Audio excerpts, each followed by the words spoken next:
बिस्मिल्लाहिर्रहमानिर्रहीम। कैसे हैं बिबर? मुझे उम्मीद है अल्लाह की फजल करम से आप खैर खैरियत से होंगे। मैं आपके लिए बहुत अच्छी आयत लेकर आई हूँ।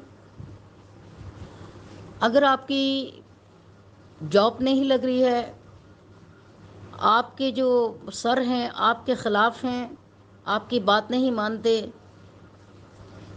आपसे खींचे खींचे रहते हैं, जो भी हाकिम है, मालिक है, सर हैं, आपके बॉस हैं, आपकी बात नहीं मानते, या घर में कोई बात नहीं मानता आपकी, या बाहर किसी भी एरिया में आप जाते हैं, आप किसी काम के लिए जाते हैं, कोई बात मनवाने के लिए जाते हैं तो कोई बात आपकी नहीं मानी जाती,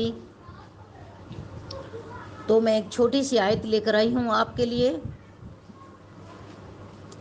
ये 10वां सिपारा है, सूरह तौबा है, पारा नंबर 10, सूरह तौबा, आयत नंबर 116 है।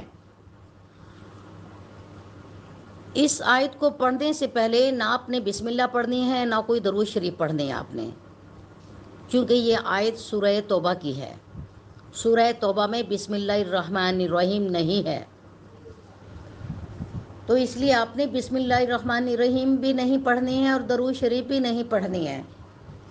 सिर्फ ये आयत आपने 7 मरतबा पढ़नी है। जिस काम के लिए जाना है आपने, जिस हाकिम के सामने आपने जाना है, जिससे आपने बात मनवानी है, तो आप 7 मरतबा ये पढ़ें। आयत ये है,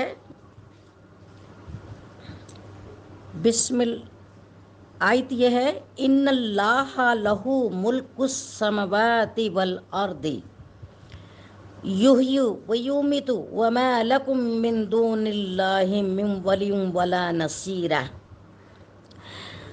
इन्नल्लाहा लहू मुल्कुस समावाति वल अर्दी युहयी व युमीतु व मा लकुम मिन दूनिल्लाहि मिन वलिय्यिन वला नसीरा। आप जब 7 मरतबा पढ़ के किसी के सामने जाएंगे जिनसे आपने बात मनवानी है, तो इंशाल्लाह वो आप पर मेहरबान हो जाएंगे और आपकी बात मानेंगे। तो किसी को अपना बनाने के लिए, किसी से अपनी बात मनवाने के लिए, तो ये आयत मुबारक पढ़ें आप 7 मरतबा और उसके सामने जाएं। इंशाल्लाह आपकी हर बात मानी जाएगी, हर इंसान आपकी बात सुनेगा, हर इंसान आपकी बात मानेगा। तो इसके साथ ही मैं इजाज़त चाहूँगी। शाज़िया नज़र को इजाज़त दें। दुआओं में याद रखिएगा। अल्लाह हाफिज़।